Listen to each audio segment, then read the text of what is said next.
अगयार की साजिश का शिकार हैं।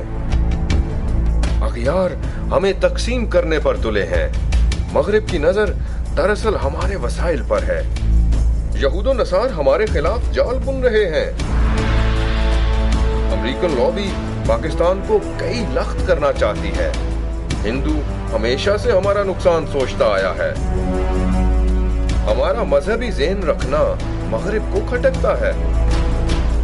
हम बेचारे मुसलमान, हम बेचारे पाकिस्तानी दुश्मन की चाल को उल्टा कैसे फेरें?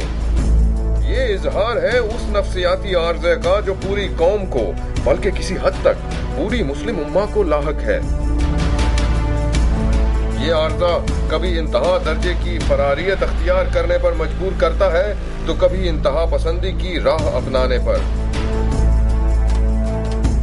कभी नजरियाती बुनियाद परस्ती पर माइल करता है तो कभी मगरबी सकाफत की सतहियत अख्तियार करने पर, कभी कोताह नजरी को भौंडे नजरियाती रंग देने की कोशिश करता है तो कभी अपनी कम मायगी पर कोसने को, कभी अखलाक बाख्तगी का शिकार तहजीबों के मिटने का इंतजार करवाता है तो कभी मिल्लतों के अज्जा ईमा हो जाने का ख्वाब दिखाता है। इस आर्ज़ा का लाहक होना यकीनन बेबुनियाद नहीं। आलमी ताकतों की धौंस, मालियाती इदारों का जबर, अदम तहफ़्फ़ुज़ का रोज अफजू एहसास, वसाइल के हसूल की दौड़ और आलमी सतह पर रेशा दवानियाँ यकीनन हमारे लाशऊर में कहीं गोशानशी होती हैं। मगर जिस सतार के लौंडे के सबब बीमार हुए उससे दवा भी लेने जाते हैं।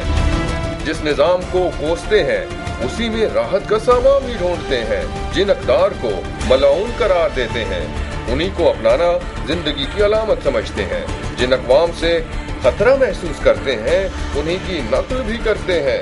जिन तहजीबों को दुश्मन गर्दानते हैं वहीं से रोशनी भी लेने जाते हैं और जिन असूलों को रोशनी समझते हैं इन्हीं को अंधेरों में फेंक देते हैं।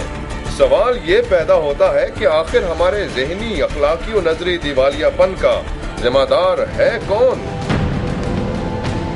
अगर मगरिब हमें तहजीब के लिए खतरा समझे या अखलाकी और नजरियाती पसमानदगी का शिकार समझे तो क्या वो ऐसा समझने में हक बजानिब नहीं?